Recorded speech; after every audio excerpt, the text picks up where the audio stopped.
Hello అండి. ఈరోజైతే పల్లెటూరు స్టైల్ అయితే తోటకూర పప్పు ఎలా చేయాలో ప్రిపేర్ చేస్తున్నానండి. ఫస్ట్ అయితే ఈ కందిపప్పు ఉంది కదా, ఫ్రై చేసుకున్నాను అనమాట. దోరగా ఎక్కువగా మాడనివ్వకూడదండి. ఇంక తర్వాత టమాటాలు, పచ్చిమిర్చి, కొంచెం చింతపండు, జీలకర్ర ఇవన్నీ యాడ్ చేసుకోవాలన్నమాట.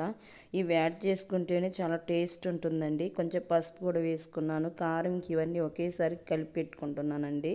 కొంచెం ఆయిల్ కూడా వేసుకోవాలండి. ఆయిల్ ఇవన్నీ వేసుకున్న తర్వాత కుక్కర్ మూత పెట్టేసి ఇంకా స్టవ్ మీద పెట్టేస్తే చాలండి. ఒక 5 విజిల్స్ అయితే చాలన్నమాట. కమ్మని పప్పు అయితే రెడీ అవుతుందండి. నేనైతే ఇంక అమ్మ స్టైల్లోనే నేర్చుకున్నాను అనమాట. చాలా బాగా చేస్తుందండి అమ్మ అయితే.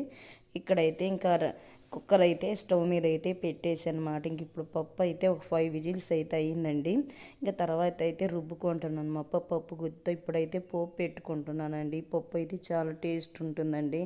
దీంట్లో కానీ ఎగ్ ఫ్రై కానీ చట్నీ అయితే చాలా టేస్ట్ ఉంటుందన్నమాట. పప్పు అయితే నేను చాలా బాగా చేస్తానండి. ఒకసారి ఇలా ట్రై చేయండి నా స్టైల్లో, చాలా బాగుంటుందన్నమాట. ఇంక ఇప్పుడైతే పప్పులు అయితే కలిపేసానండి. చాలా ఎమ్మీగా ఉండే పప్పు అయితే రెడీ అయిపోయిందనమాట. ఫ్రెండ్స్, నా ఛానల్ కనుక నచ్చితే సబ్స్క్రైబ్ చేసుకోండి.